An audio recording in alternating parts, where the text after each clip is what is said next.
What the hell happened? Zungler Jones here with you. So glad to have you with us on the Ravens Rundown as we look back on the Ravens' 28-27 loss to the Jacksonville Jaguars. It is the Ravens' fourth loss of 2022 and certainly leaves this team with a lot of questions as they enter the back half of the 2022 regular season. I'll share my thoughts and go over these statistics and more coming up in just one moment from right now. Before we do, though, want to make sure you are subscribed to the channel for the latest Baltimore Ravens news, rumors, trades, free agency, and more. Good for you. It's all in one place. It's right here on the channel as we cover this team each and every day with the latest happenings on your favorite team. If you're not subscribed, you ain't alive. Subscribe now, youtube.com/RavensTV. Turn on notifications so you never miss a moment as well. It's the Ravens Rundown by Chat Sports each and every day, covering the Baltimore Ravens,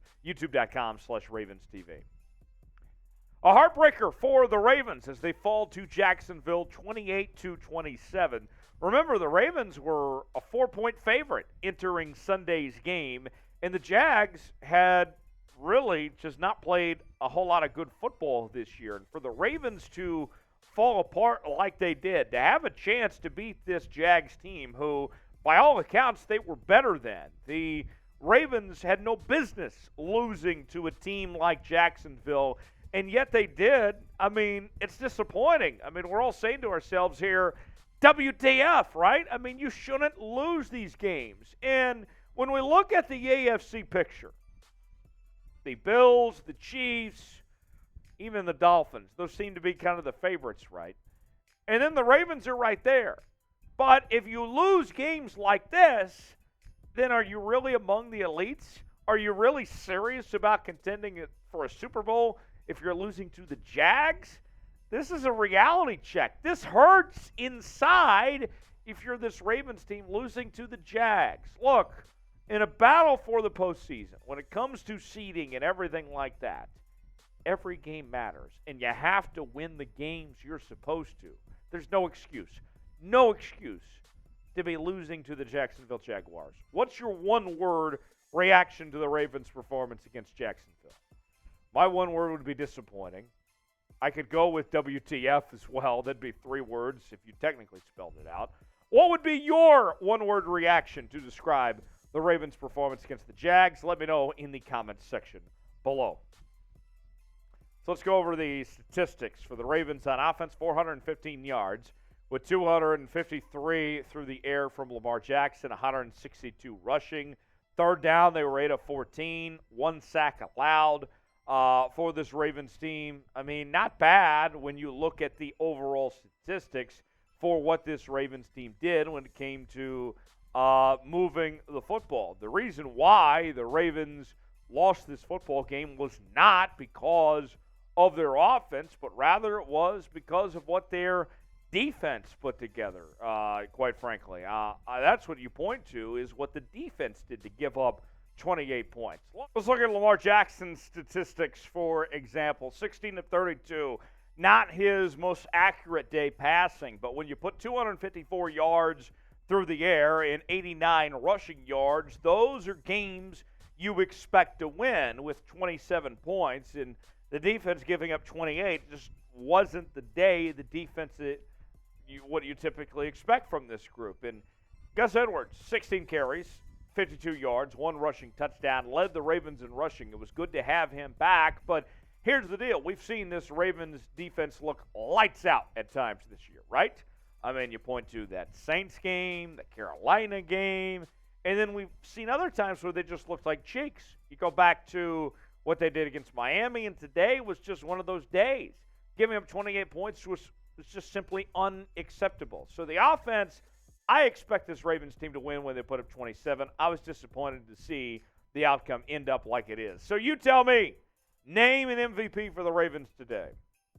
It's got to be an offensive player, I would think.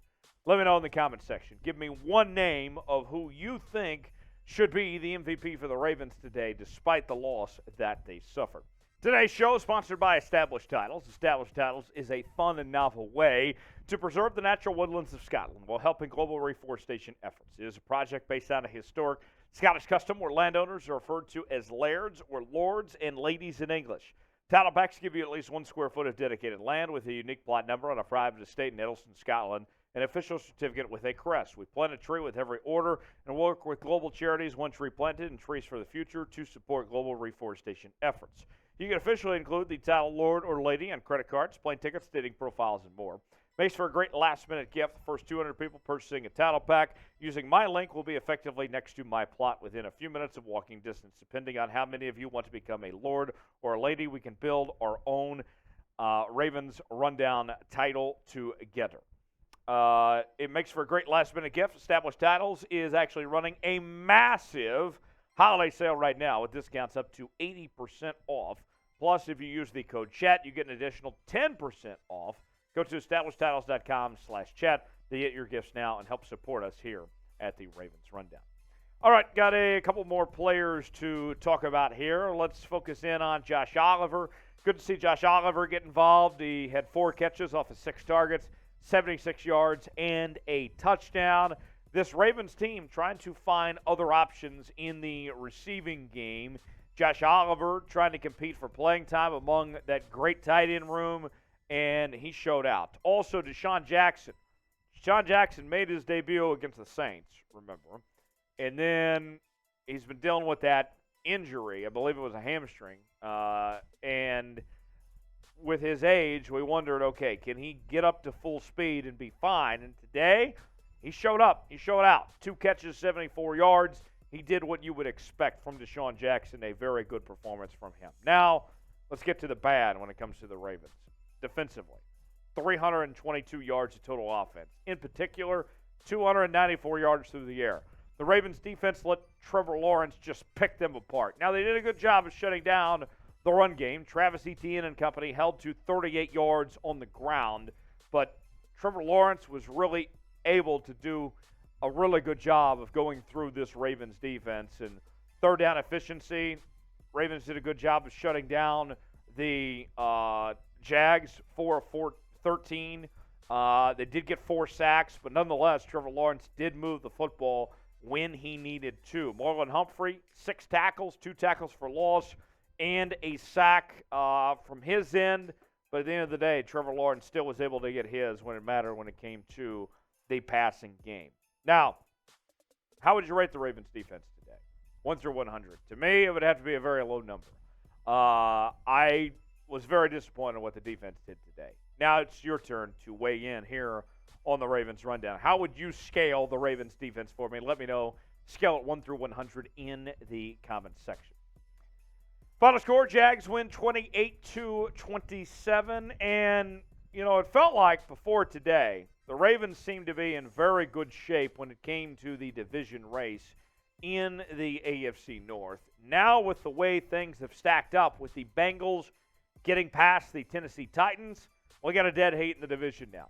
Both teams at 7-4 at this point, and the Browns at 4-7, the Steelers at 3-7.